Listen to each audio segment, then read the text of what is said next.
Then when we go to a guru, we have fear of rejection. A lot of fear of rejection. People have fear of rejection all the time. From a girlfriend, they're afraid to be rejected. From a boyfriend, from a job, from friends. Into a club, we go there, we don't dress up nice, we don't look good, we're afraid we're going to be rejected. You walk in there, 1 ounce of fat, they go, look at the fat girl. You go, oh, geez. Right? We always have that fear. Everywhere we go, we have fear of rejection. We go for our driving test. Oh, God, am I going to fail? But in Malaysia, there's foolproof ways to win. I didn't do it. I passed the honest way. I worked for it. Okay, anyways, so my point is fear of rejection. That I'm not qualified to get teachings. I'm not qualified to get bigger teachings. I'm not qualified to practice. I'm not a good person inside. You see? And some people, it's very, very, very detrimental, and they really waste their time. And they waste the people's love on them, around them. How do they waste it? Because they constantly feel they're not good enough. And they're not worthy of improving. And they believe that. They always believe they're not worthy of improving. That they can't improve. They believe that. It's the opposite of self-confidence, but it's a negative type. It's not humility. It's a detrimental. It's almost ego covering. It's actually something that they do in order to avoid becoming better. Because their habits are very hard to change. So it's another mind game. And we have all these baggages. We have all these baggages. So we know that we're temperamental. We know that if the hotel is not nice, we can't take it. We know that if people don't say nice things about us, we can't take it. We know that if we are not the center of attention at a party, we can't take it. We know that if we don't have enough knowledge, they're going to look down on us. Maybe the way we dress, our financial background, our look, our appearance, our background, or whatever. We have this fear. We have all this fear, and we have all this baggage. So when we go into a Dharma center, we go into a Dharma community, and people actually tell us how to remove that fear, it's very painful. It's like therapy. Why is it very painful? Because it makes you face something that you have fear of. And then the perennial saying is, you have nothing to fear but fear itself. So therefore, what happens, we have all this fear, we have all these projections, we project it to our teacher. So the minute the teacher looks at another person and gives them a gift, they say, well, why didn't I get a gift? Well, how come aren't I good enough? Oh, it's always been like that. I was the third child. I was the middle child. Oh, in school, they didn't pay attention to me. And then all these projections come out onto one event. So when the teacher gives them that gift, they say, why? So someone doesn't invite us to a party. Someone doesn't invite us to a get-together. We get very upset. We get very, very, all these fears come out. And we try to practice compassion and bodhicitta, but we can't because we haven't really attempted. And so all these fears come out. Look, I haven't been invited again. I'm not welcomed. I'm not respected. I'm not loved. But then on a deeper level, we think, but what did I do in my life to be respected? We know that. I didn't do anything. Yeah, I want it. So when people didn't invite me to something, I get very upset and unhappy. Why? Why? Because we feel that we're not worth something. But you see, that's not them. That's us. And all this anger comes out, all this fighting. All this anger and fighting comes out, and all this frustration come out. Why? Because we have all this fear that we've been holding. Tremendous fear. Then if someone tells us, oh my God, you know what? You're aging. We have tremendous fear. Because maybe in our life we used our beauty to attract other people or to get attention. And because we used our beauty, we didn't develop our mind. We didn't develop our personality. We didn't develop compassion and kindness. We didn't develop higher qualities that are necessary in a human being. So therefore, we put in a lot of effort to make ourselves look beautiful, wear the great clothes, have everything fabulous around us. And when we walk in, we want everybody to recognize us. We have a title, we have a name, we have clothes, we have great hair, we have everything great. And then this bum walks in, who just walked in from the Sahara Desert, doesn't have any money, took a rotten taxi here, smells, and has no hair, and we all respect this person because they're kind and they're compassionate because they took years to develop this. So then we get frustrated. We get angry. We walk out. Oh, you know what? No one looked at me. No one gave me attention. I'm getting out of here. I'm somebody, you know. I'm somebody. That's why I got a title. That's why I got a name. That's why I got a car. That's why I got a house. That's why I'm beautiful. And I put all this effort into making myself beautiful and fabulous and wonderful and just great. And yet you still reject me. And the reason I do all that is because I wanted you to accept me. That my whole life I wanted people to accept me. But people don't accept me. And therefore, I have to have big cars, and big hair, and big clothes, and big title, and big suits, and big businesses, and big names, and big PhD holders, so that you will respect me. Because I know, deep down inside, I didn't do anything with my life to be really respected. And every time I go to a party, and people don't look at me, and they don't compliment how young I look, or how nice my hair looks, or how rich or fabulous I am, I get hurt. And I don't want to be involved and participate. Why? Because they're hitting on something very sensitive. But you see, when we go to Dharma, that's what we need to do.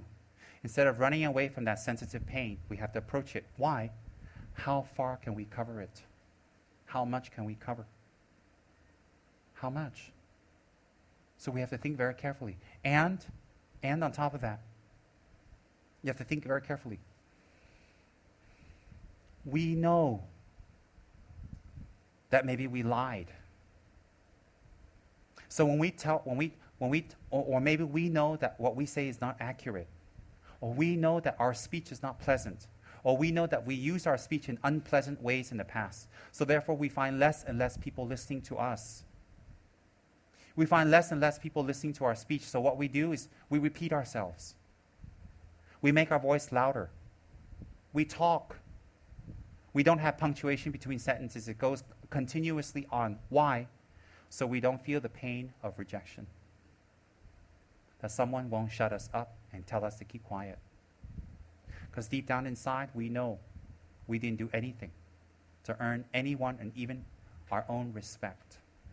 So therefore, we know our own qualities inside. Therefore, some of us manifest this by anger. When we talk about something sensitive, we fight back. Some people, when we talk about something sensitive, they have body reactions. I'm not kidding, I've seen it. They scratch their hair, they scratch their bodies, they adjust their clothes, they look at something or they look away. Why? Because they know that deep down inside, they didn't put any effort into getting anyone's respect. So when you talk about something that they don't have, they look down, they scratch, they go this way. Why? They're not confident. So they hide more. Why do they scratch? Why do they look away? Why do they move things? Why do they fix their clothes? So you look at the scratching, you look at the clothes, you look at the books, you look at something else, so you won't look at them. Those people have never surrendered to the Guru, never surrendered to the Dharma. Why have they not surrendered to the Guru and Dharma? Because surrendering doesn't mean you live in the pain. Surrendering means the Dharma opens, the Guru opens that pain and lets you see and gives you the method that from that day on, from the pain, you work 1 day, 2 day, 3 day, and you overcome the pain. How? The Dharma teaches you the method to overcome anger. So you won't be ashamed of your bad mouth in the future anymore. Because when we shout, talk, we're bad to people. The next day we feel shy. We feel embarrassed. We have to cover. We avoid. Why? Because of the way we acted. So the Dharma teaches us why we get angry, where the anger comes from, how to overcome the anger, how to apply to destroy that anger, so that instead of receiving more pain from more anger, we use the pain as a lesson. We use the pain as a lesson.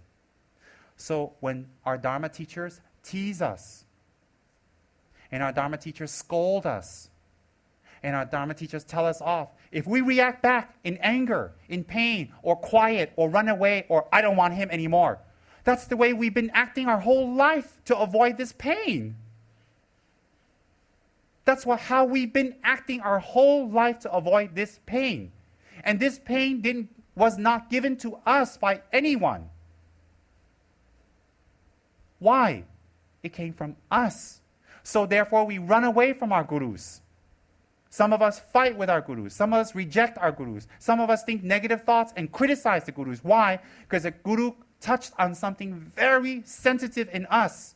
But listen, why did you hook up with the guru? Why? So you can go have tea? So you can talk about fashion? So you can go and do business with your guru?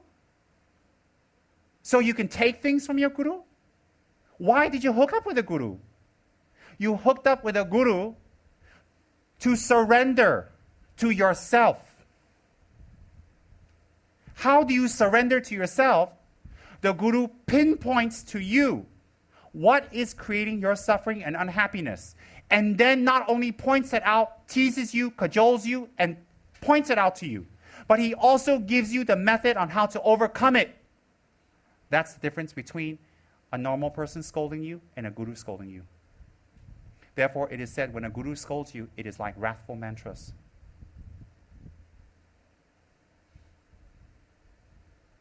And those of us who fight with our gurus and reject and have negative thoughts, we have negative thoughts and reject everybody around us. So our guru is just another person to step on. Therefore, we don't surrender. When we want to run away from the guru, it's very deep already. You fight is not as bad. You're still there. But when you run away, the hope is lost. The hope is lost. So those of us who run away from the guru and teacher, they pretty much will suffer tremendously. Why will they suffer tremendously? Because the guru points to them what is creating their suffering, but they don't want to see and do something. So why would they not suffer anymore? Of course they will suffer. I'm not talking about suffering of hot and cold. I'm not talking about suffering of losing money or getting money. I'm not talking about suffering of cutting and stabbing. I'm not talking about the suffering of hunger and food. And I'm not talking about the suffering getting fat or skinny. I'm not talking about the suffering of bad weather. I'm not talking about those types of suffering. I'm talking about real suffering, the suffering of change. Not getting what we want. When we get what we want, we lose it. And when we have what we want, we know we will lose it. That is true suffering, the suffering of change. So therefore, a lot of people have guru issues. They have guru issues because they have the wrong idea of what a guru is. Wrong. And they also have wrong idea because they don't have enough knowledge. They didn't listen to the Dharma. They didn't make time for the Dharma. They didn't make effort for the Dharma. They didn't listen and think about it. So they have wrong ideas. So when we know we have fear, when we know that we have fear inside, we're protecting something. Some of us have anger. Some of us have done some naughty things in the past. Some of us are very jealous. Some of us have lied. Some of us have stolen. Many things. Some of us have cheated, or some of us, whatever we have, names and position, it wasn't acquired through hard work. We know that. We know that. You see, but the guru's job is not to point that out to you to hurt you. The guru's job is to point that out to you so that you don't hurt anymore. But if you fight back, if you retaliate back, if you run away, you have to expect more pain. I'll tell you why. Use your logic. Because before you met the guru, you already had that pain. Use your logic. Before you met your guru, you already had this pain. So the guru didn't create the pain. And if you run away from the guru, you're going to have the pain afterwards too. Why? Because the guru didn't give you the pain. So running away from the guru doesn't give you pain or take away pain. But in fact, when you run away or you don't meet your teacher, you hide the pain. So that no one knows you didn't make effort. No one knows you didn't push yourself. No one knows you didn't do something about yourself when you can. No one knows how many opportunities you have wasted. And people will see that. And you are afraid of that. Therefore, because you're afraid of that, certain things people talk about, you get angry. If they tease you, you get very angry. For someone tease you about one small thing can be anger 1, 2, 3, 4 years, or maybe really do a lot of negative things. Why? It's not what the person said. What they told you was true. And you don't, and somebody knows, and you don't like that. And that's very sensitive. So if our friends tell us we don't listen, we fight. If our mother tells us we don't listen and fight. If our husband and wives and partners tell us and we don't listen and we fight. We have a history of fighting and not listening. Of course, when the Guru tells us we're going to not listen, maybe fight, maybe run away, maybe avoid. Those who show negative action to their Guru, who show a black face to their Guru, who show bad body language to their Guru, or reject their Guru, or fight or say negative things. It's not about the Guru, you know. It's about themselves. Why is it about themselves? Because they don't want to find the Guru inside of them. Why does rejecting the outer Guru destroy the inner Guru? I'll tell you why. Because the outer Guru is just a messenger giving you a message. The Guru is a messenger of Lord Buddha, giving you a message of someone who's become enlightened. Therefore, we respect the Guru, we listen to the Guru, we don't show negative actions, we don't fight back, and we never criticize, and we never talk about and debate and just joke about the Guru. Why? Because we joke about ourselves. As Khensa Rinpoche of Ganden Shatse mentioned, the great Khensa Jampa Yishi Rinpoche, the great ex-abbot in the picture here, with His Holiness the Dalai Lama, the great ex-abbot of Khensa Jampa Yishi says, if we don't learn to respect, nothing will be respected. When nothing is respected, we reach a level of impervious. And that's very bad. That's very bad. So therefore,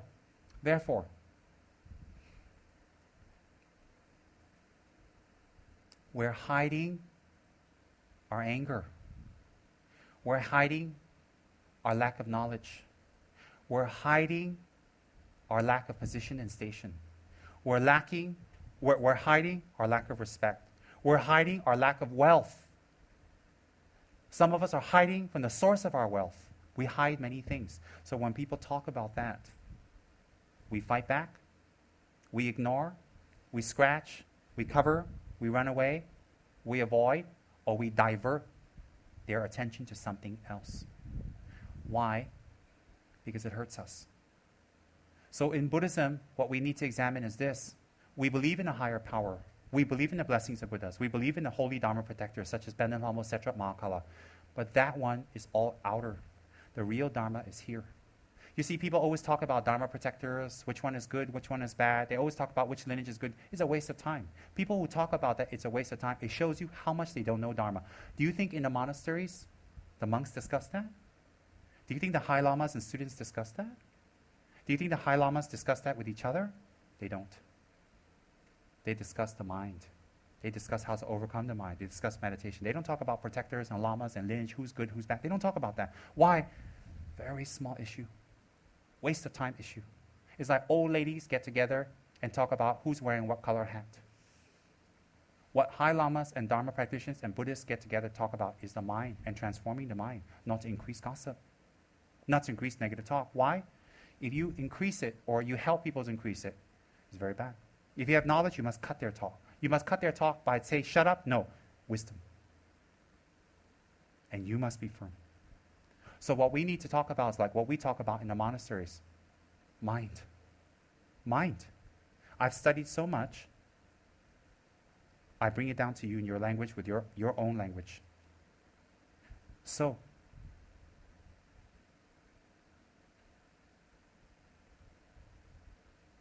I'm not a scholar, but I certainly know enough to explain things to you. I'm not a geshe.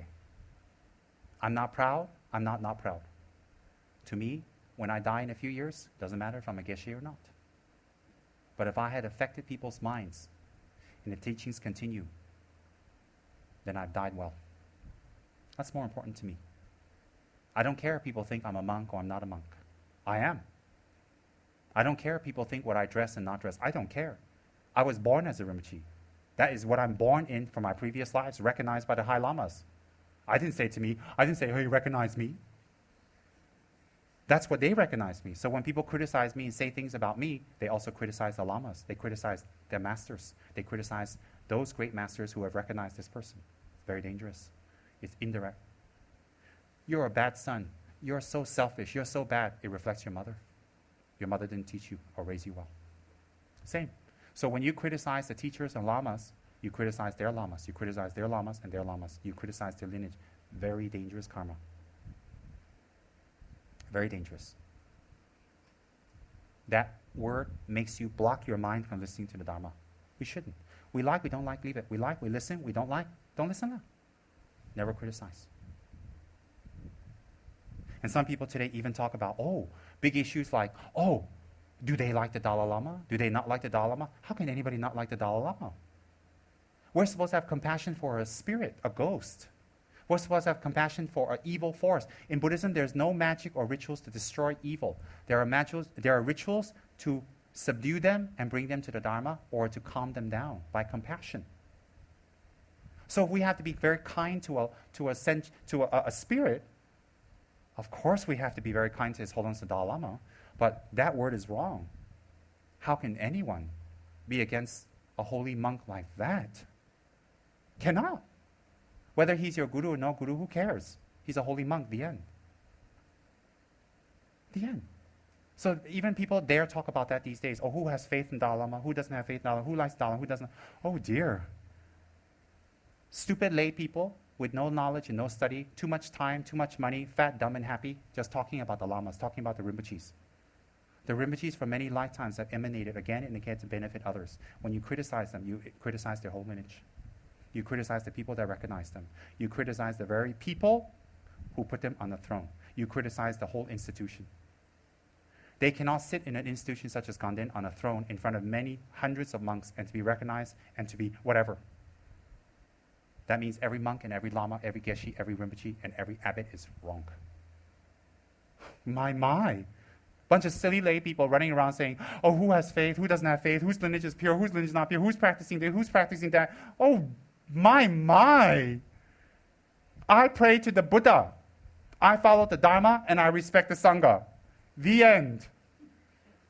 The end.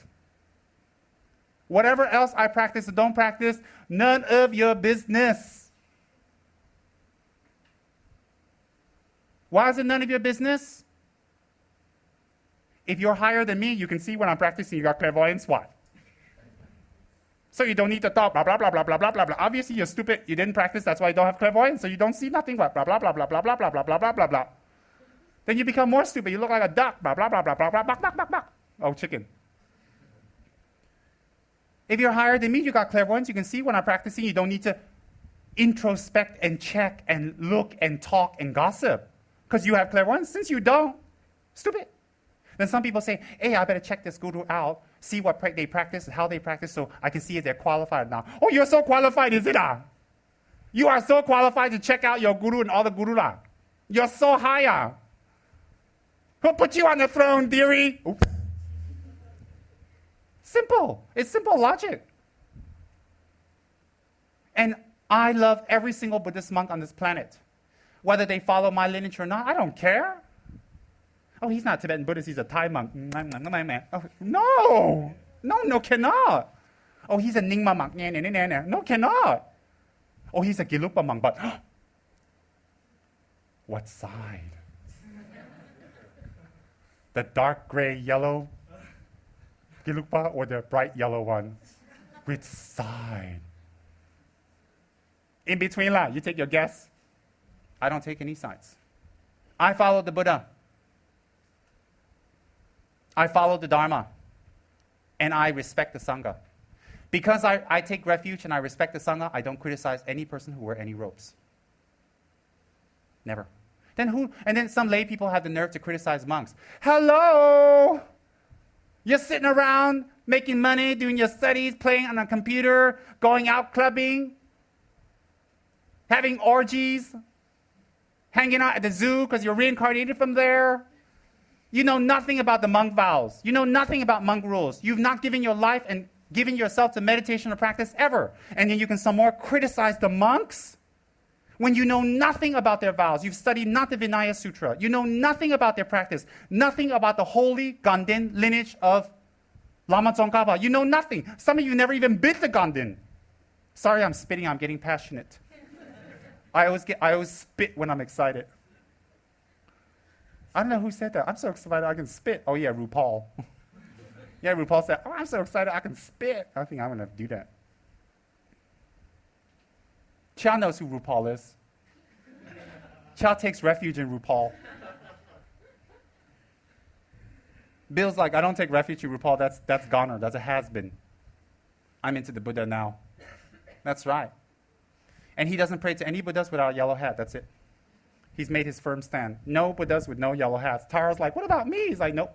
Put on the yellow hat and come see me later. She's like, all right. And she's like, do I have to wear white? He says, no, just yellow.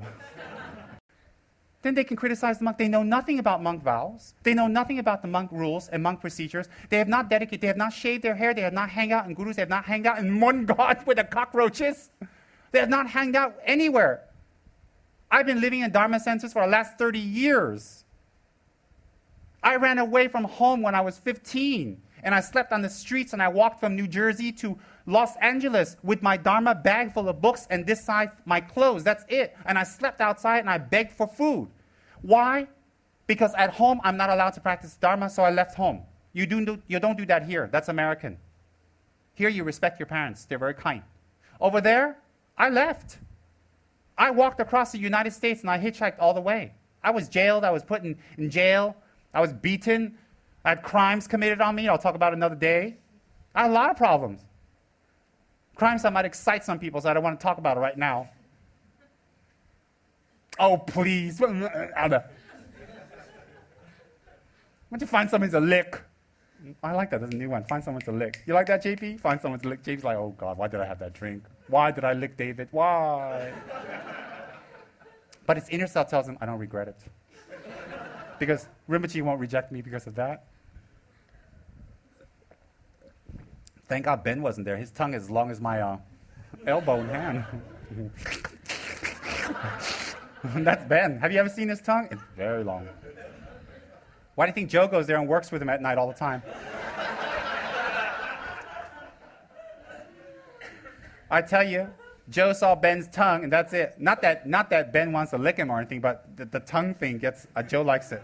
It's a Taiwan thing, sausages, tongues, you know. So, now, any of you don't know what I'm talking about, ask one of these freaks here who went to the wedding. Any of the freaks here who went to the wedding, ask them. It was disgusting. The wedding was beautiful. The bride and the groom and the parents and all that was beautiful. We were disgusting. And we're going to do more. It's not going to stop. Okay, now there was one table of KH people, I won't mention any names, who sat there like this. They didn't lick anybody like. They were very Mahayanist conservatives, Theravada like. That's right. When they went home, they removed their halos and went to sleep. That's right. We won't mention who, but we will change them. Now, Anna's like, why wasn't I at the wedding?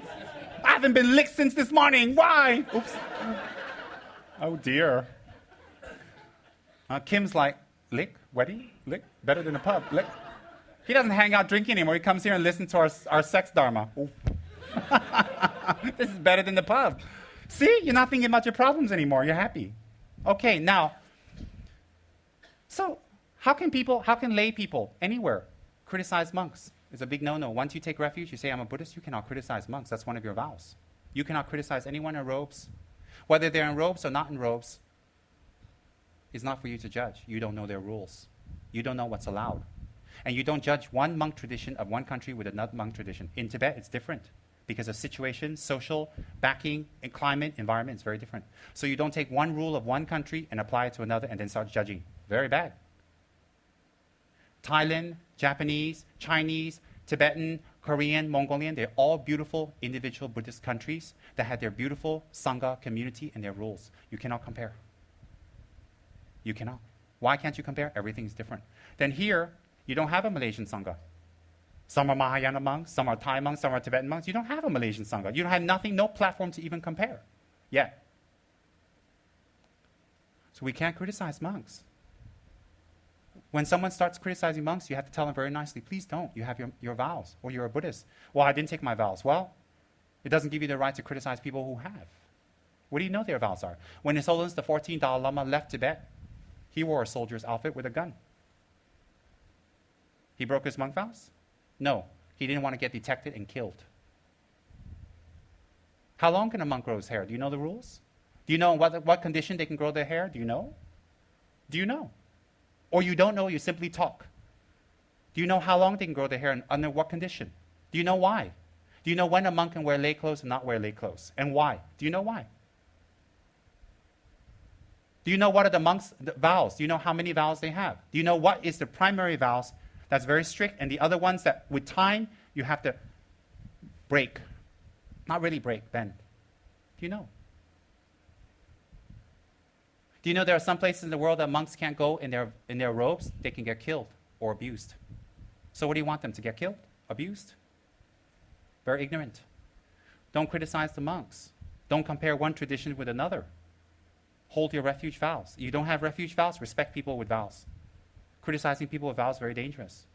If you can't respect even monks, there's nothing left. Do you study as hard? Do you hold your vows? Do you dedicate yourself to the monastery? Do you hold all your precepts and your vows? Do you? Or do you have a good time and criticize people who do? Do you go serve your lamas? Do you go work in the fields for the monastery? Do you attend the pujas every day? Do you do your studies? Do you do your retreats? Do you do any of that? You don't. Don't criticize those who do. Don't support them. Without them, Dharma cannot exist. That is a rule by Buddha. Don't. And then checking lineages. These days, there's a big thing about checking lineages. Whose lineage is correct, whose lineage is not correct. Who are you to judge? Who am I to judge? That's why I never make a comment about it. Never. Never. Very simple. In my center, in KH, we follow the traditions of Ganden, blessed by the traditions of His Holiness, the Dalai Lama. The end. Anything else, I don't reject. I don't comment. It's not good, bad. And anybody who don't follow that, I don't say it's bad either. I have no right. I have no right. Once I start criticizing, I have to criticize everything that's not my lineage. Then everything's wrong. The Thais are wrong, the Burmese are wrong, the Cambodians are wrong, the Japanese monks are wrong, the Chinese monks are wrong. Everybody's wrong. Everybody's doing everything wrong then. It doesn't stop. So I don't want to waste my time.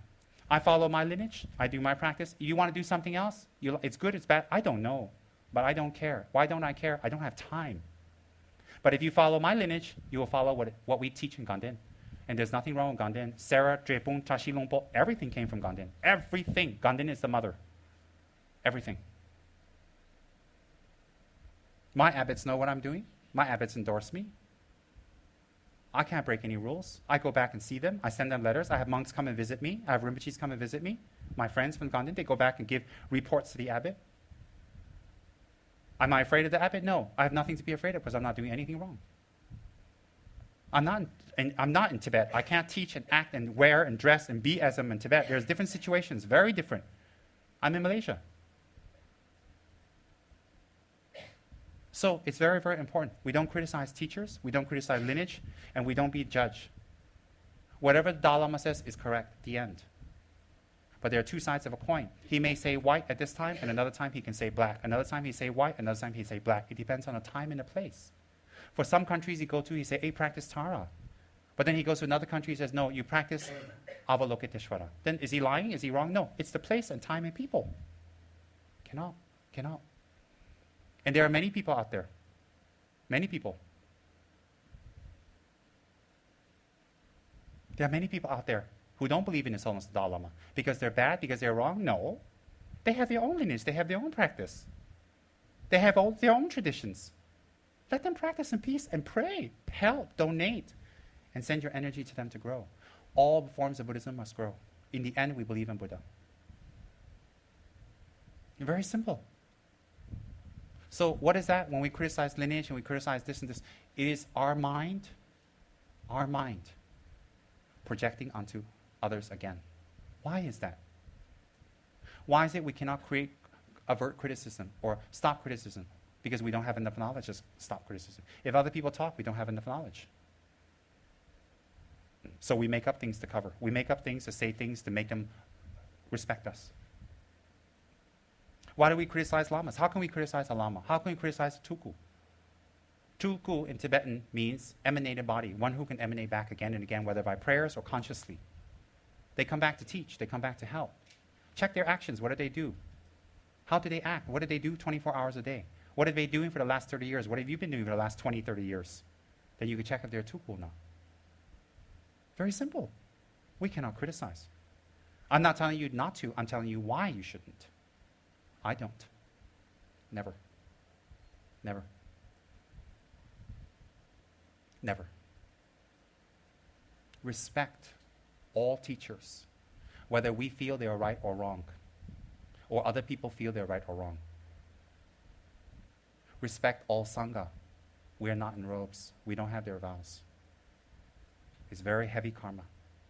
Respect all lineages, Tibetan and non-Tibetan. And within Tibetan, all the lineages, respect. We're not in a position to criticize. And don't encourage and entertain negative talks of what is politically correct and not politically correct. Why is that? We're here to practice Dharma. Let's learn Dharma. We're here to learn about the Four Noble Truths, the Three Principal Paths, the Holy Graded Path to Enlightenment, Lam Rim. We're here to learn about the Four Preliminary Practices. We're here to learn about refuge. We're here to find our Yidam. We're here to find our Yidam within ourselves. We're here to find our teacher who can convey the Dharma to us. Who's our teacher? It says in this book, who's? Someone who can help you find yourself. Gyawan Drukchen Rinpoche. Gyawan Drukchen Rinpoche says here in this book, your real guru is not someone who sits on a high throne or has a big title or don't have a big title. Your guru is the one who helps you to find yourself. So do you have a guru that's nearby teaching you, taking the time, tirelessly teaching you, endlessly and patiently, again, teaching you and sharing with you and helping you and instructing you again and again? Then you criticize this person, you criticize all your hopes for enlightenment. Why is that? This person gets nothing from you. Nothing. In fact, some of you give harm back to the person, yet they tirelessly teach you and help you. Against criticism, against people saying negative things, against obstacles. So many obstacles. So many. Other religions criticize. Our own religious people criticize. Other lineages criticize. People within the center criticize. So much. But these people, these lamas never give up. They continuously teach and help. So what is that? Definitely they're different than us. Definitely they're different than us because we give up. The minute someone criticizes, say bye-bye. But they don't. That is a Tulku. One who comes back to teach again and again and again. Of course, there are different levels of Tulkus, but then again, if we're not higher than them, how can we tell what level they are? Very simple. If you don't know what they are, you don't know what they're doing, A, you didn't study, B, you don't have the attainments. So if you don't have the knowledge or the attainments and you criticize, when you criticize a person who may have the attainments or who is achieving those attainments, you create the karma not to ever get those attainments ever in this life. Why? Some gurus are revered by hundreds of people. They take them as their refuge, they believe. When you criticize their guru, you break everybody's faith. They go away from Dharma. You created that, not the guru. You created that. You created that. You accept the karma of every person that go away from the guru. Very dangerous. Very dangerous. The karma is very dangerous. So when you do that, you will create the karma. You will not have harmony in your life ever. That when you hear religious dharma, when you hear real dharma, you cannot accept. And if you accept, you cannot practice. If you practice, you cannot finish. Definitely cannot. Why? Because you create that karma for others to go away. So why is it that if we make offerings to the Buddha, if we make offerings to the Buddhas, we collect merit, but if we criticize, we don't collect demerit? Why? Why is it a lama, a high lama in Ganden, they put them on a throne, the monks make offerings to the lamas. Lamas is not monks. Lamas in Tibetan tradition means a reincarnated teacher. Lama refers to Tulku or Rinpoche. Lamas is not referred to monks. Lamaism is all wrong words. Nobody speaks my language here. Okay, maybe we got one clown there that speaks one or two words. No. Lama refers to Rinpoches or Tulkus, reincarnated beings or teachers, your teacher. So, when you criticize another person's teacher, what's the pain you create in their minds? What's the pain? Even if their teacher is wrong, inverted commas, but they're still getting some benefit. It's still transforming their mind. Still. So it's very, very important that we practice abstinence. Abstinence of encouraging, abstinence of negative speech. towards the holy Dharma, its teachers, its monks, its Sangha, and its lineages. It's very important we practice that. Do you know why? We don't want to create more toward religious turbulence. We're destroying our own religion. We're destroying our own Buddhism from inside. This cannot, that cannot, that cannot, this cannot, that cannot. We destroy it from the inside. Then we say we're Buddhists. We say we like Dharma. No. We're destroying Dharma from the inside, not from the outside. We don't have any enemies.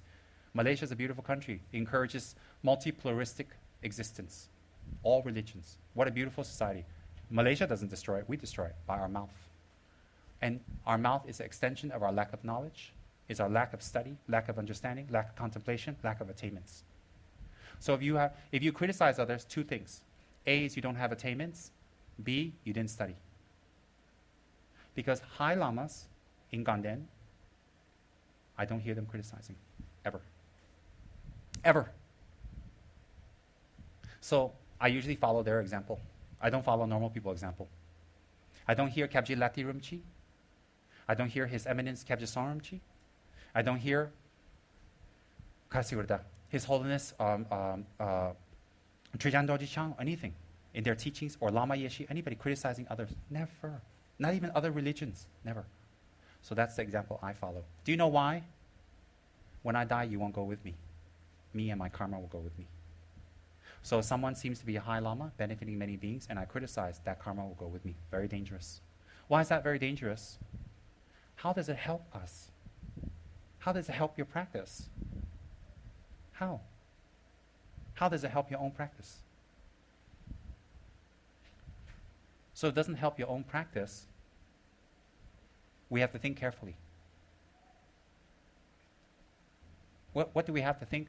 Is it beneficial to continue this action? No. No. In my center, with my students and my friends and people who are associated with me, I encourage them to respect all religions. Always. Never criticize. Never. Even if there's something there you see is wrong, keep quiet. Why? You don't know. I encourage my people and my center to always respect other forms of Buddhism, other lineages. Even lineages that we don't feel comfortable with or we're happy with or it's politically incorrect, I don't criticize. Why don't I criticize? I'm a Dharma teacher, not a teacher of politics. I don't teach politics. And on top of that, in my Dharma center, I follow the holy lineage of Ganden, and I will not do any other lineage. And I'll tell you why. I don't know any other lineage. I joined Ganden. I've been with Ganden teachers my whole life. I've been studying the Ganden tradition since I was 8 or 9. I don't know any other traditions. I can't teach you what I don't know. Doesn't mean the other lineages are wrong. No. That's one. And I follow the lineage of Ganden. Do you know why? If it's good enough for the high lamas of Ganden and the monks, and it was instituted by Lama Tsongkhapa 600 years ago, I think it'll be good enough for us clowns. For me, clown, and you, clown, it'll be very good. If the holy monks of Ganden can follow, clowns like me, no problem. And whatever His Holiness says is correct. I'll tell you why. I don't look deeper. I don't examine deeper he's correct or not correct. I'll tell you why. He works very hard. He works very, very hard. He holds his vows purely. He single-handedly brings Buddhism to the world. Single-handedly. Without His Holiness the Dalai Lama, much Dharma cannot grow in this world. And whatever he says, whether in our eyes, in our ears, sometimes sound negative or right or wrong, we shouldn't judge. He has his reasons. It is said during his previous incarnations as the King Sonzen Gampo, during the Dalai Lama's previous incarnation as the King Sonzen Gampo in Tibet, you can look it up, Sonzen Gampo. Tibet was not unified. So therefore, there was a lot of fighting and factionalism. In order to bring Dharma in, he had to unify the country. So you know what His Holiness did? He emanated an army. And he emanated factions and enemies. And for the populace and for the people and the villagers and the different factions in Tibet to see this, and they fought with each other. And he led the forces, and he fought with them, and he killed them, and he destroyed them. And when he was done with these people, he emanated them back. Why? To subdue them with war. Because Tibetans before that were warlike. So they respected Sonzen Gampo for his generalship. They respected him for his power, and they respected him for his command. Because of that, he unified Tibet. And in his future incarnations, he came back as High Lamas to teach the Dharma. Why? He needs to bring people to study Dharma, then he taught the Dharma afterwards. That's why in Sonzen Gampo, if you look in Potala, they have a statue of him in Tibet. He's always there with his two wives, a Nepalese and Chinese wife, Wencheng. He brought the Joa Rinpoche. The Chinese wife brought the Joa Rinpoche to Tibet, the most famous statue. The Nepalese wife bought the other statue that had encased in Tibet, two very holy ones. He's always pictured there with his two wives and an Amitabha coming out of his head. He has a turban with an Amitabha. His name is Gyalpo Sunzen Gampo, and he is considered a previous emanation of His Holiness. Why? Bodhisattvas don't kill. They don't harm. But they may say things or do things or emanate things to make it look like that, to subdue our minds for that time and place. So when everybody was killed, he became king. He dissolved them back. So these days, whatever His Holiness says, whatever he does, it may look this way or that way, this way, that way. Don't doubt. Don't criticize. Leave it. Everything will be dissolved back. Everything. That's what I believe. That's what the monks believe. You see, I don't think of him as some spiritual, as some religious, a political leader, all that stuff like that. I'm not concerned with politics. I respect him very, very much because he's a great monk, who's a Mahapandita, the greatest scholar on this planet of Buddhism. I biasly believe the greatest scholar. And in our center, every single day when we finish our prayers, we do a dedication, it starts like that, to dedicate our merits to the long life of His Holiness every single time we meet. Why is that? He works so hard. We can't help him. We don't give him any money. We don't give him anything. We don't do anything. So we might as well send our prayers and energy to him. So some people say we can't send energy and prayers to him. Why not? I can send my energy and prayers to anybody I want. Why? I don't have energy and prayers. I invoke the Buddhas. Why did the Buddhas listen to me? A clown, a nobody, a stupid? Because they have compassion. You think the Buddhas listen to you because you're a dato? You think the Buddhas listen to you because you teach acting? You think Buddhas listen to you because you have a long tongue? Buddhas listen to anybody who invoke upon their compassion, because the Buddha, from the side of a sinner and the side of a goody-goody, is the same. Their compassion is the same. So if you're a goody-goody, you don't listen to music, you don't listen to rock music, you don't wear any revealing clothes and show your cleavage, and you're very clean, you only talk nice things, you eat grains and whole wheat vegetables, you don't eat meat, you don't pollute the earth, you don't pee outside, you don't use any chemicals, and you're really a goody-goody, wonderful, lovey-dovey, holy schmoly person with halo. The Buddha loves you. And if you're like me, obnoxious, loud, rude, unconventional, non-conservative, love people who lick people, the Buddha loves me the same as other people. He loves me just as much as he loved the holy smoly people. Do you know why? If he didn't, he's not a Buddha. So isn't that the example we should look at? To follow the Buddha's mind, not other people's mind. You see, when we listen to Dharma teachings, how our mind changes, how we get knowledge. You know why? I give you a basis, and I give you logic, not superstition. I don't give you stories. I give you logic and basis. So when you leave my Dharma talks, you go out there less stupid. That's right, less stupid. Just like me, every time I leave a Dharma talk, I'm less stupid. It's okay. I don't mind admitting I'm stupid. I don't mind at all. I'm not a Buddha. I'm not a Buddha. I'm not a Buddha. Okay, expose. I'm not a Buddha. Put it in Singju newspaper or whatever it is. I'm not. Tsemtulku says he's not a Buddha. 99% out there say, we knew that. 1% say, oh, no, really? And you'll be like, oh, really, you're not a Buddha?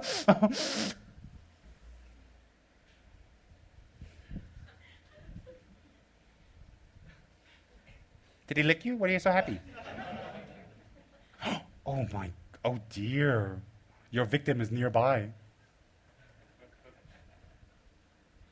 So that's what we have to think about. I'm giving you logic. So therefore, what is a guru about? When you get close to your guru, you get closer to yourself. Do you know why? Unlike other people who press your buttons, unlike other people who offend you and talk about sensitive issues with you, they usually don't have a method to help you overcome it. So it's like pressing a button again and again. Each time they press it, you have pain. when someone out of compassion, a teacher, hopefully, and who knows the method how to overcome that, presses your button, it hurts just like anybody else pressing your button, but they also offer you medication, the Dharma. I'll give you an example. If you broke your arm, and your friend comes and touches, go like that, it's painful, isn't it? If you go to a doctor, he touches, it's painful, isn't it? Well, one heals, one doesn't. Very simple. So what do you want? Do you want to go to the doctor, he touches you, you bite the doctor, you go away, kick him, scream, or you say, okay, and then a few months later, you're healed. You think. So when you go to a guru and he presses your buttons, he teases you, he talks to you, don't ever assume your guru cannot see through you. Don't ever assume. You'll be making a very big mistake. Don't ever assume. Don't ever assume that your guru is limited, that your guru cannot see more than one or two or a group. Don't ever assume. Don't ever assume your lies and mind games and tricks and cover that worked on the outside work with your guru. Don't ever assume that. If you assume that, you push yourself away from the inner guru. You got to open yourself up to somebody. Why not yourself? So when you go to a doctor and he touches you and you have pain, he'll examine what's wrong and then he'll put the right treatment. When you go to your friend, he touches your broken arm, you're going to scream and have pain because after that, it's the same thing. You go to your other friend, touch you go to another friend, touch you, and then JP comes and licks you. Ow! JP's like some kind of female dog, licky licky. I got a better name, but we're on film. Yeah. But when you go to a doctor, there's a difference. So when the guru picks on you, teases you, or forces you, or makes you do things, oh, I don't have time. Oh, dear. Oh, I've got an appointment. Or I'm not ready for this. Honey, you're 105 years old. When are you going to be ready?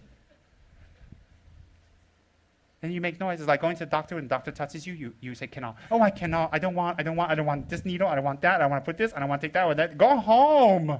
Here, let me break your other arm. Think. So when we go to guru, what do you want? The guru cannot criticize you, cannot tell you you're wrong, cannot catch you in a bad mood, cannot catch you on the wrong day, wrong time of the month. The guru cannot say anything wrong to you. The guru always has to be perfect. He has to be your friend, and he has to be a guru. So when he goes out yam chai with you, he's got to be a friend joke. You don't want to be official, and he can this, cannot that, can this, can that. But when he's on the throne, he's got to be Buddha. You want your guru to be some kind of actor. What do you want? And then your guru is just one complicated person. One. Cannot talk like that with you, cannot act like that with you, cannot this, cannot that, cannot pray to this, cannot meditate on that, cannot do this lineage, cannot do that. You have all these rules for your guru. Then on top of that, that's for one person. Then each person have their own hang-ups and baggage and their emotional crap. So the guru's got to switch around like chameleons. With this person, got to be like that, cannot this, oh, this one can, this one cannot, that can't. By the time at the end of the day, what do you think? You think about it. All the emotional crap you lay on your guru. Every single person is so different. But there's only one guru. One. So how come the guru can deal with so many people and you can't? Why? There must be some difference in the practice. That's another sign of your guru. There's a difference in their mind, their practice, their determination. They can deal with so much pressure and problems for nothing, but you cannot. It shows you their qualities. So that one should encourage. You don't go, oh wow, licky licky my guru. That's my theme tonight. The name of this video will be, We Can Lick Samsara. No, we'll just call it Lick It. That's better. Lick It. It's inspired by certain people. So the name of this video is called Lick It. Lick what? Lick Samsara la. Don't you love it? Lick it. So forever this video will be in our annals as inspired by 3 wonderful individuals who attacked another one. Yes, lick it. And I know what we're going to put on the cover, all these people licking one. Oh, yes. We're going to put them on the cover because I got them in my MMS and we can print it out, small file, no problem. We'll dot out the eyes, the white out the eyes, but we'll still know who it is. Oh, yes, it'll be on the cover. Lick it. Isn't that so us? I love it. Paris is like, it's great. Paris is not into the forest meditation, goody crap stuff. That's right. She doesn't want to be holy Buddha. When she becomes enlightened, she's going to be more wild than Vajrayogini. More wild. That's right. Vajrayogini is completely naked. And he's stepping on a man and a woman. She's going to step on both men.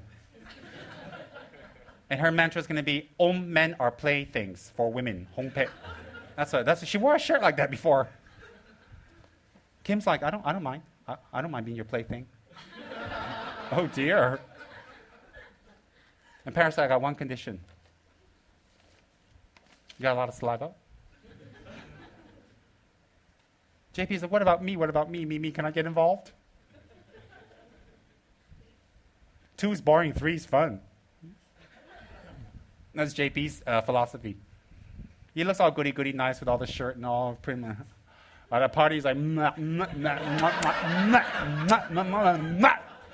In fact, when they pulled him out of that wedding hall, it was like, oh my, it was like a sucker fish.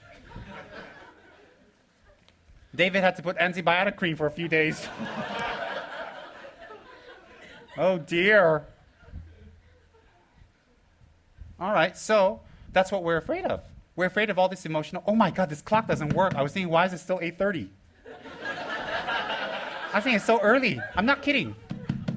Oh dear. All this time I was thinking it's so early. I'm not kidding. Oh dear. Well, wonderful assistance I have. See, check the batteries. All right, let's get rid of that. Here you go. Catchy. All right, now I'm going to follow the real clock. Not going to speed it up because I'm only on page 1. But it's once a month. Wait till you see what I have in store for you guys next month. You hang around. It's really interesting. It's really interesting. Okay, I'm going to tell you right now. I found 2 wonderful videos that were sent to me. Somebody met me by the, YouTube or something like that. And anyways, we became friends, and they sent me videos. And it's words of my perfect teacher. And it's a very beautiful chronology on his eminence, Zongsa Khyentse Rinpoche. And it's beautiful. Shows him in London, wearing a great fedora hat. Shows him in Bhutan, blessing thousands of people. It shows him walking down off a train in black, sleek clothes, walking by his students, making them wait 3 hours. They don't know what happened to him. He's fabulous, but his teachings are penetrative. And on the back of this is a beautiful Cry of the Snowland on Tibet. So our next month assignment is going to be, you guys watch these 2 videos. Don't you love that? Who likes the new book club assignment? Raise your hand. Oh, good. Let me see. Oh, dear. Keep it under the dress. Oh, Chia's like, someone take him to Bangkok fast. He needs it. I'm telling you, it's gushing out. Dear, we got to take him to Bangkok. Oh, he did go to Bangkok. He was walking around looking at people. He was following cross-dressers and watching them. Yeah.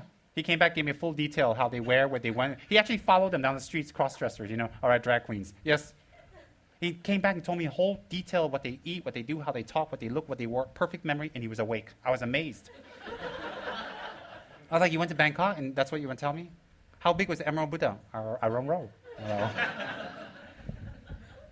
Oh, yes, I'm not kidding. Very interesting person.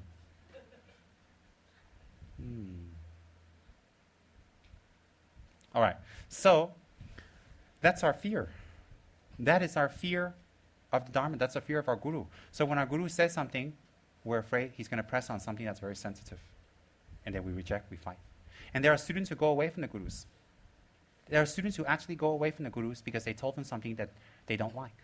I had centers before. I had centers in Singapore. I had centers in Malaysia. I had a fallout with them. Why did I have a fallout with them? Sorry to say. Because they wanted to make me do things that I know was not correct. I don't want to go into details, but I know a lot of people here who know the details because they were with me. They used to shout at me and threaten me. Shout and physically threaten me. Physically threaten me. If I don't do this and this and this, they're going to wallop me. They used to tell me that. I said, huh? Yes, they physically threaten me. They're business people. So what am I? I'm a cash cow. Oh, yes. I was physically threatened. So I said, never mind. Compassion. I consulted my guru, what they said, never mind. So I gave the center to them, gave everything back to them, what was theirs, give back. You can ask my older students. We don't talk about it, not because we're embarrassed. I don't want to embarrass them. I'm not embarrassed. I didn't do anything wrong. So people have that rumor, oh, why? And so they say things to cover. They say things to cover what's been done. They say things to cover what is true and not true. They cover. Why do they cover? Because they're embarrassed. Some of them came back and apologized to me. Made offerings? Oh, yes. A big group, in fact. Came back and apologized, made offerings, said, we're sorry. I don't see them anymore because they're embarrassed, but they apologized. Some still like, oh. I'm like, okay, whatever. Many of the centers here, a few of the centers here, 4, and a few of the centers in Singapore, 2, was directly started by me or indirectly by me they opened. Oh yes, that I taught there. I put my people there. I started them off, and they met Ganden, the lamas, through me. 6 centers in this region was started directly by me and indirectly. That is history. If I tell you the name of the centers, you'll be shocked. You can ask my older students. Shocked. Oh yes. And I'll open more, and I'll do more. But once they get big, they get good, they say, I don't know you anymore. Whatever. That's how lay people act. That's how lay people act. That's how people with Dharma, no Dharma act. So how do I react back to them? Never mind. They have a Dharma center. They're studying. They're doing practice. Do. No problem for me. Why no problem for me? When I die, I can't take the Dharma centers with me. What do you burn them up and offer to me with a chicken? Keep your Dharma center lah. I'm not attached. Why am I not attached? No choice. They took it away. What to do? I have no choice but to not be attached because it was taken away. Someone snatches your purse away, you can't be attached. They took it away. See you later, purse. First of all, so I'm trying to tell I'm Buddha, I'm not attached. No, I'm not a Buddha. I am attached, but they forced me not to be attached. Thank you very much. And I met people like that. And I'm not the only Lama. I'm not the only Rinpoche. I've heard many cases because when we go back to the monastery, we talk. We talk. We keep it quiet because it's shameful. I'm not the only one. And some of these people, when they broke off from me, they broke off again. Then they broke off again. Oh yes. Nobody knows. So what's my point? You like politics? I wet your tongue. I'll give you a few drops. Now we go back to Dharma. See, all of you are like, look, this guy's like, right there. Ben's bored. He's like,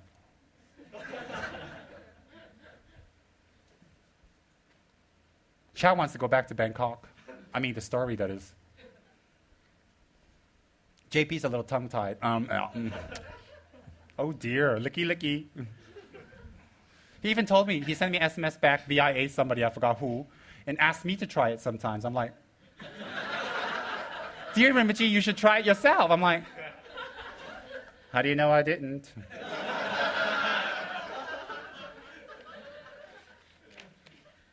I'm good at a lot of things you'd be surprised at, dearie. It'll shock you to the core of your tongue. And that's why I'm controversial. Why am I controversial? Because I bring Dharma to people according to their way. So a lot of conservative people, straight edge people who think if they have rules and stuff, they don't accept. It's okay. My monastery accepts me. My guru accepts me. My abbot accepts me. And the Buddha accepts me. So if you don't accept me, it's all right. No problemo. Because you don't matter, they do. Rude. Well, I'm going to listen to people who've been in robes for 50, 60 years, who are shaved and bald and who have manners, who practice Dharma, do retreats, and they're high lamas. And they're happy with me, I'm going to listen to them. I'm not going to listen to a bunch of freaks, a bunch of lay people, a bunch of people who don't practice Dharma, don't know anything, criticize and talk and be hurt by that. No. I used to be 20 years ago, 10 years ago. All right, 5 years ago. Not anymore because I've moved on. I've grown from the pain. I've learned from the hurt. I've explored and expanded beyond my limitations. Don't you hate all that therapy crap? No, you're here to find yourself. Oh, geez, they walk out of there in a dress. I'm like, that's yourself? Oops. Some people leave therapy wearing all white. I'm like, oh, you found yourself, huh? Don't you hate it? Every time you wear white, you walk by someone and says, hey, who died?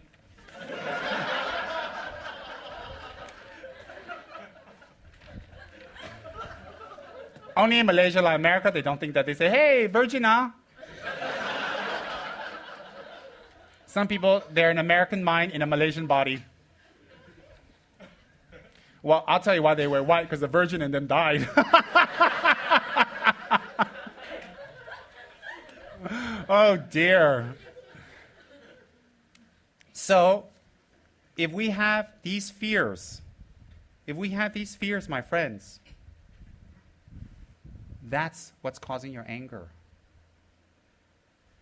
The lack of effort, the lack of study, the lack of practice, the lack of enthusiasm, your inconsistency. You know how much of that you have. And because of that, you didn't achieve maybe this or that or what you wanted to achieve. So you're hiding that. And therefore, when people say things or do things, whatever, it makes you feel low, not respected, down, away. You don't feel like you have attention. Why? It's not them doing that to you. It's yourself knowing what you have not done. And that's the truth. So when you go to a guru and he explains these things or teases you or scolds you or tells you off or does things or to help you, and you reject and you fight and you run away, you have to expect more pain. Do you know why? It's not the guru or people. It's because your pain will get bigger with time. With time, your pain gets bigger because your body ages, your mind ages, your chances go, you will have more and more problems. Why? It's you. It is you. Therefore, we have to transform. It is never too late to transform. Do you know why it's never too late? Don't look at your existence in one lifetime. Don't look at your existence in one lifetime. Don't. Look at it in many streams of lifetimes. So go to your guru doctor who will set your arm back in right. How do you know your guru has compassion? By how much he teaches you. How do you know your guru has love? By how much he repeats himself the same teachings again and again to you. How do you know your guru is skillful? Because the guru comes down to your level, eats and drinks and helps and teaches you and plays with you and teases and cajoles you to practice the Dharma. How do you know your guru is kind and generous? Because the guru is always trying to give things to you, not get things. How do you know your guru has perseverance and endurance? Because he never gives up on you. So when you find such a being, you call them your guru because that person will help you find the same qualities inside of you that we all have. That's what a guru is all about, is finding those inner qualities that we all have. See, the guru is not pointing is not pointing to something that you don't have. He's pointing to something that you have. How kind is my Lord Guru, who patiently teaches me, who guides me, who takes care of me. And I give nothing or very little in return. What can I give my guru in return? Expose on my internal fears. Expose and revealing my internal pains. Expose and really revealing my inner fears. Because why? You've lived with fears and pain for so many years. It won't get better. Why? As it goes on, it accumulates more. More and more. If you have a dirty shirt, you don't wash it, it's going to get dirtier and dirtier. 1 day, 2 day, 3 day. If you have bad speech, you don't control it now, it's going to get worse and worse and worse and worse and worse. If you make enemies with your speech, the enemies will grow more. Why? Because your speech hurts everybody. So wherever you go, whatever you do, you will create more enemies with your speech. That's why if we don't control our speech, the sufferings will get more. So if we have 1 or 2 people hating us or talking back to us or showing us a black face or avoiding us and don't like us, expect 4, expect 6, expect 8, expect 10. Why? Why? Because nobody likes that. So we have to change. Why is it never too late? Better to have 8 people that hate us instead of 16. Better to have 16 people that hate us instead of 30 or 40 or 50 or 100. That's why. You say, yeah, add it to the list. Don't be so stupid. Don't use that as a cover. Oh, definitely. Definitely. It's very, very important. So therefore, rely on the message, not the personality of the teacher. Listen to what the teacher is telling you. Listen to the Dharma that he's giving you. Listen to it, not his personality. I'll tell you why. Very simple. Your teacher will die. your teacher will not be with you forever.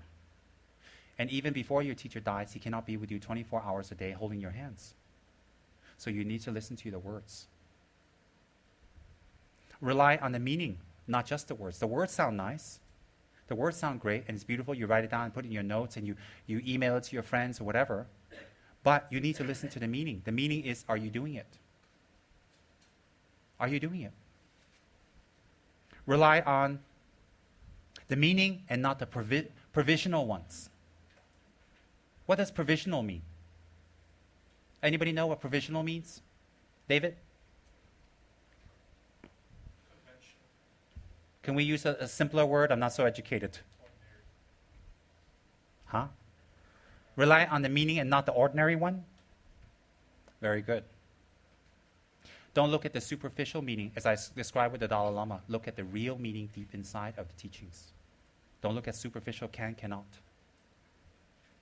Rely on wisdom and not your judgmental mind. That's very clear. So when we accept the Guru, when we accept the teacher, when we accept the Dharma, do you know what you're accepting? You're accepting yourself. And when you listen and you respect the teacher, you're respecting yourself. Why? What the teacher tells you and you do, you will achieve those qualities. Therefore, you respect yourself. If you fight against your teacher and don't do what your teacher tells you, you fight against yourself. Because what is the teacher telling you? The teacher may use many methods and tactics and ways to tame you and to help you to control yourself. Help you. Many ways. If every instruction that teacher gives you and every kind of method or any kind of practice the teacher gives you always makes excuses not to do it or reject it or stop it or fail or again not do it, then you reject yourself. Why? Overcoming your anger and greed and hatred and jealousy, how does it benefit the teacher? You say, oh yeah, well, if they overcome that, the center grows and get more money. Heck, I don't need a center to make money. I can open a business and make more money. Much more money. Why open a center and make money? Trust me, you don't make money. No. You want to make money? Do business. I tell you, the Dharma business, you don't make money. You suffer. You suffer, you don't make anything. I'm still trying to get rich. You don't make money. And if you're in it to make money, either you're stupid or you're a loser. You don't have any other way. Okay, I'm both. But I'm not making any money, so I'm still losing out. Look at me. I get rid of all this stuff, get out of this country, go somewhere nobody knows me. Don't you think I can do business? Don't you think I can make money? Don't you think I can do other things than just sit on a throne and entertain a bunch of clowns with big clown here? Don't you think I can do other things? Don't you think I have other ways to make money? That's right. I don't need to make money. Some people say, hey, Rinpoche's greedy. I am greedy. Give me money. I'll show you where I send it. I'll show you what I do with it. I'll show you. Mother Teresa is greedy too. She always say, give me this, give me that, give me the land, give me this, give me that, give me. Read her book. She's always saying, gimme, gimme, gimme. That's her mantra. And what does she do with it? Look at Reverend Cheng Ying in Taiwan. She's filthy, filthy rich. She doesn't use one dime for herself. She uses for everybody. Yeah, I want money. I am greedy. Give me money, money, money, mwah, money. You give me money, I'll love you. Why? I help you to give, and you help many people who receive. But for myself, no. It's very rare I ask things for myself, very rare. Unless I'm desperate. Even then, it's not for myself usually. Very rare. Why am I so good? Because I have a firm belief I don't need to use religion to make money. I have that firm belief. And everybody think opposite or contrary, it doesn't matter. It doesn't bother me. Whatever I do, people are going to like me, don't like me, like, don't like, whatever. No problem. Some people like me, then don't like me. Then they don't like me, they like me again. Whatever. And they get on my nerves, I send JP to lick them. Very simple. They won't bother me after that. And that doesn't work. There's Kenny's big tongue. Did you see Kenny? Oh, dear. His tongue is as long as his feet.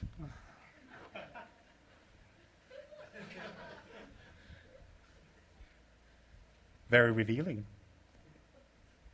Very revealing. JP, keep it together. Keep it together, JP. JP's trying not to laugh, but he's giggling away. Look, look, look. He's keeping it together. Not JP, Licky Licky. What's his name, everybody? 1, 2, 3. It is your guru's command that from now on, his Dharma name is Licky Licky until he takes refuge. So remember, if anybody calls him JP, they're going to go to hell. From now on, his name is Licky Licky. You want to make it short? It's a little long. Call him LL. What's the difference? JP, LL. 2 consonants, what? LL. And if people ask why, say Licky Licky. And they ask why, show them the picture. Most of you have gotten it. Never delete it. Never. Use it as your screensaver.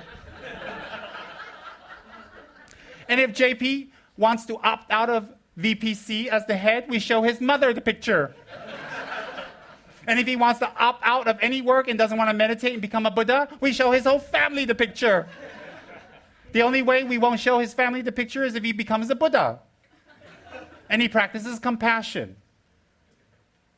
That's right, Licky Licky. I love it. I got him back for that nasty SMS. I know, I'm a little vengeful. I'm not as bad as Ben, but I'm vengeful. Ben's been getting me back with that haircut. Really. And he sits in the front, makes me stare at his bald head. Oh dear. Oh dear. I didn't notice. Oh dear. It's a movement. Look. There's 3 bald mushrooms here. Look, it's a movement. Oh dear. Oh dear. Chuck got his hair dyed for the New Year's. So,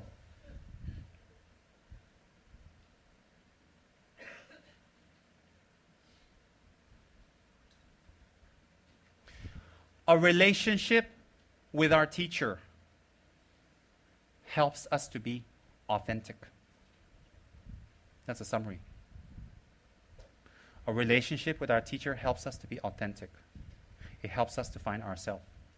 Ultimately, your teacher's purpose, by any means, is to help you to gain freedom from emotional disturbances you create to others and yourself. Whether your teacher is an enlightened being, like His Holiness, or Trijang Rinpoche, or Song Rinpoche, or His Holiness Karmapa, or Sakya Trinzen, whether he's an enlightened teacher like them, or he's an ordinary monk or nobody like me, as long as they know the method and they have love and they share this with you, the message is the same. Whether the Dalai Lama teaches you the method, or an ordinary Dharma book teaches you the method. Of course, there's more blessing from the Dalai Lama, but if we practice it, we can get results. And that's what we want. A relationship with our teacher helps us to make our mind authentic. Page 57 and 58.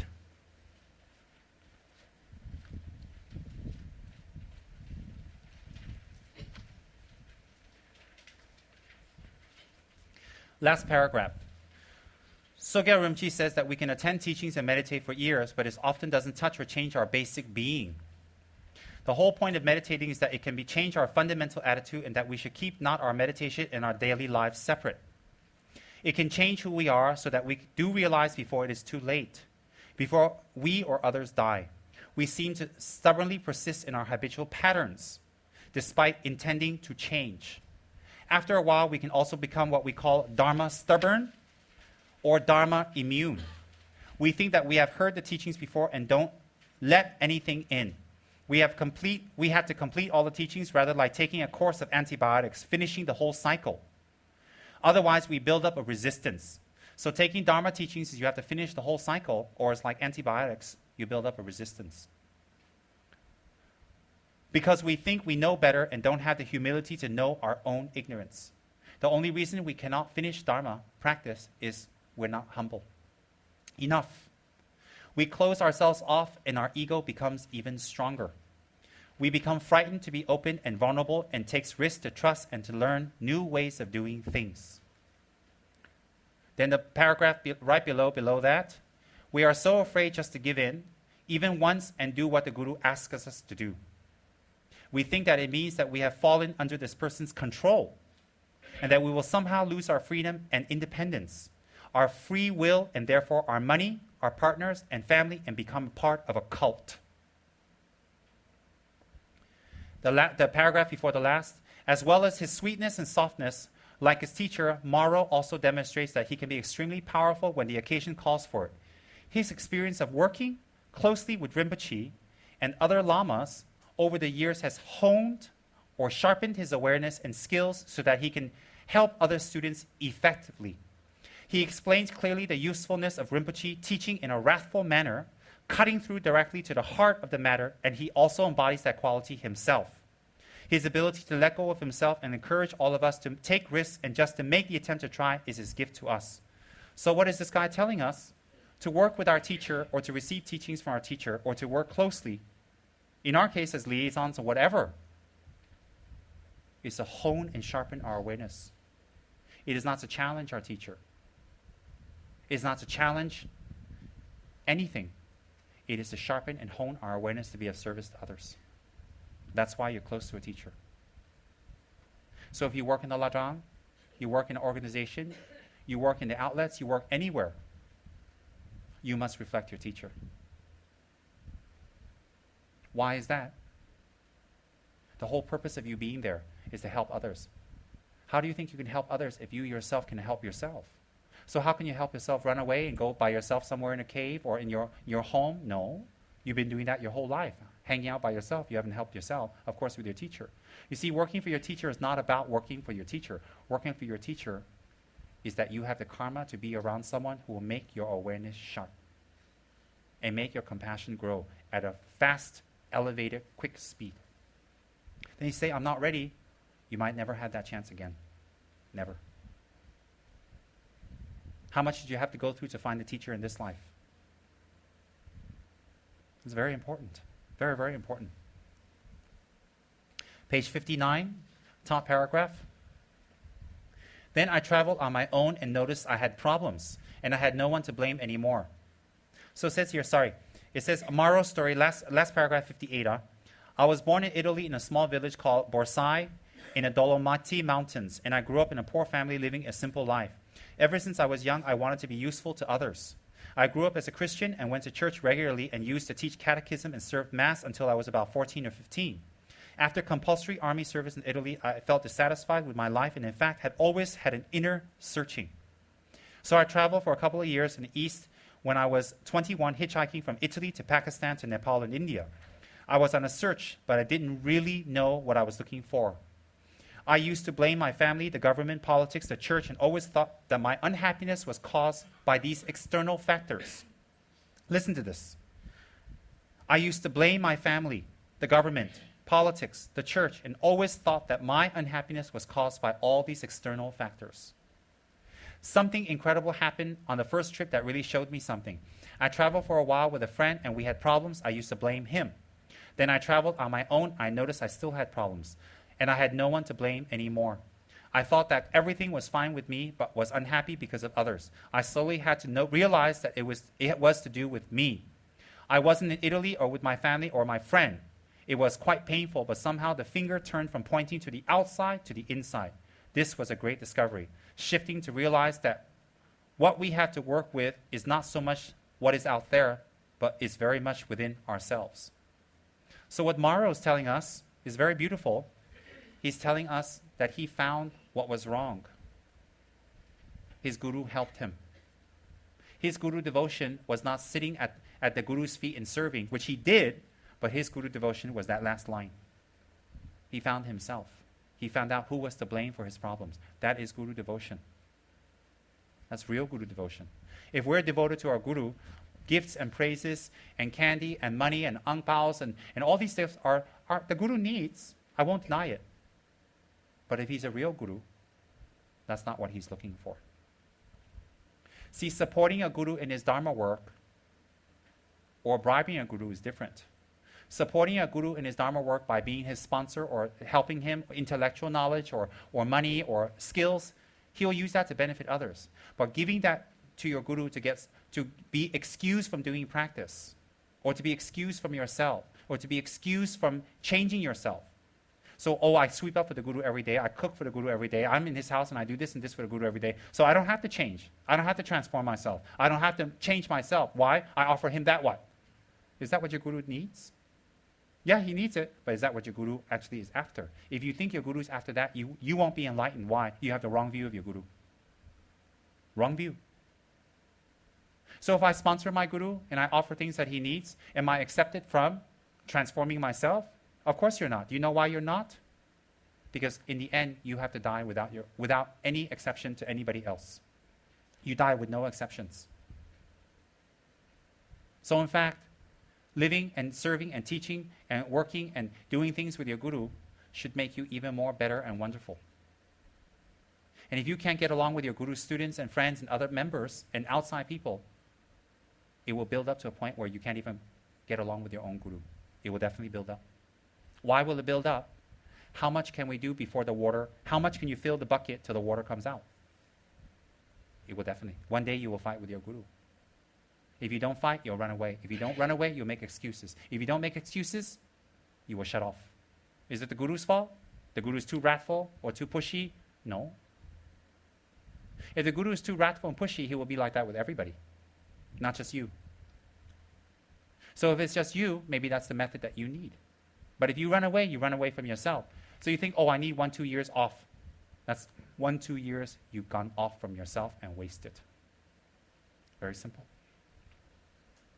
So you can see that in this book. It's not something that crazy Tsem made up and he wants a bunch of cultists following him doing what he says. You read it here. These are people we never even met. Never. What I've been explaining and sharing with all of you is universal truth, universal Buddhism. Universal. If you listen to it and listen to the meaning and not the provisional meaning, I love that word, you will understand Dharma. This is very simple. So, the whole point of meditation and attending teachings is to change our fundamental attitude. Let me repeat, that's a summarization. The whole point of attending meditations, or doing your sadhana, or doing prayers, or doing Dharma work, or doing Dharma activity, or being part of the committee, the whole point of that is to change your fundamental attitude. Not a manifestation of that attitude, but a fundamental change. A manifestation of the attitude and a fundamental change is very different. A manifestation is you just pretend to be nice. You just pretend to be patient. You pretend to be compassionate. You just hold yourself till someone steps on your toes and you lash out at them. Oh, yes. But if you attend teachings and practice and your meditations and sadhanas and commitments correctly, which is to apply it to yourself, you will see a fundamental change in your attitude.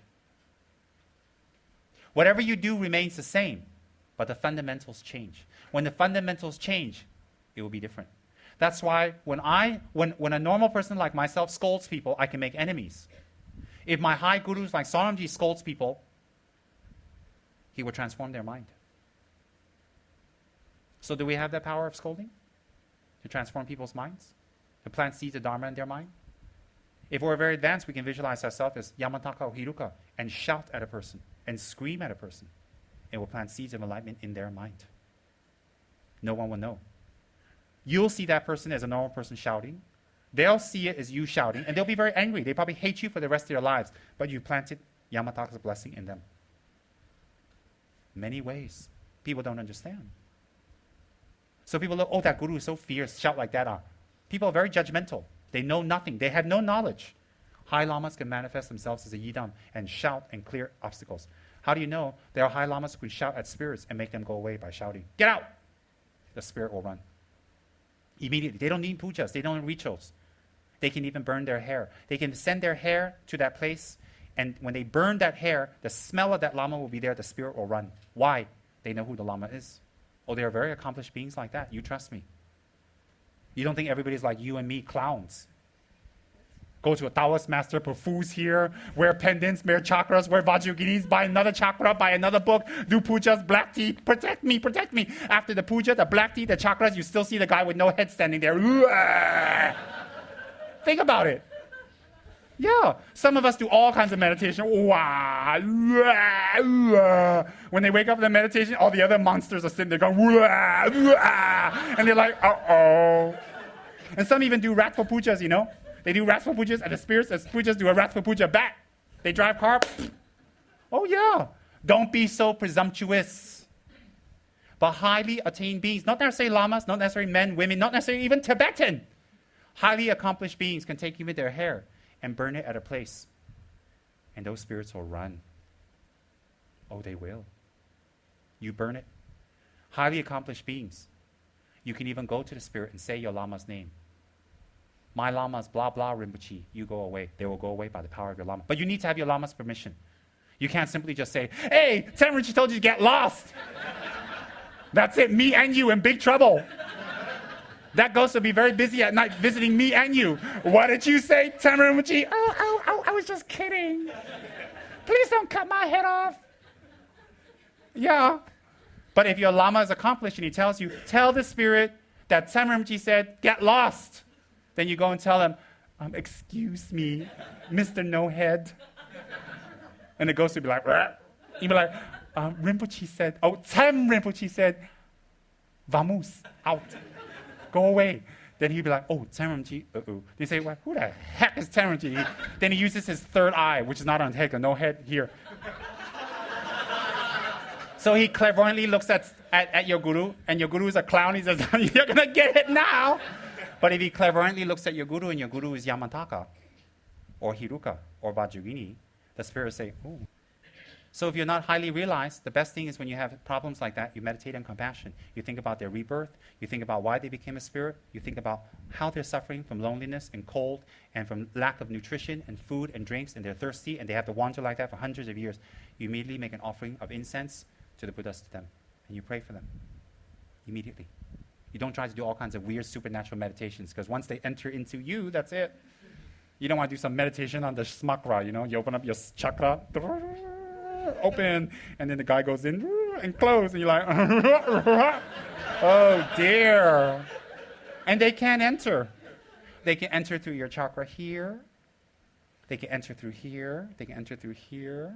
They can enter through here. They can enter through here. They can enter through there. They can enter. They got many entrances they can enter. And once they enter, you're going to have a friend for life. Then you go to Rinpoche, help. Rinpoche's tell you, I can't help. Well, it's too late. It's too late, what? Once you break your arm, don't ask me for a chakra for protection from accidents. Oh, I broke my arm. Can I have a chakra protect me? I'm broken. Get lost. What to do? So when the spirit enters through you, maybe through your tongue or something, and then you got to be very careful. Can you see you at some nice Dharma wedding party licking people? I got more than I licked for. Just think about that. Scary, huh? I didn't hear about spirits entering through the tongue, but let's make it up. Imagine you go home and your tongue's possessed. Hi, Mom. Hi, Pop. Hi, Mr. Policeman. Oh. Can you imagine your tongue gets possessed? You become licky ghost. Just think about that. Then I'd get a picture of JP and om, licky, hong pei, protect me, and then you go, because then, it enters you deeper. Yeah. Isn't that exciting? Don't you like that? A licky ghost.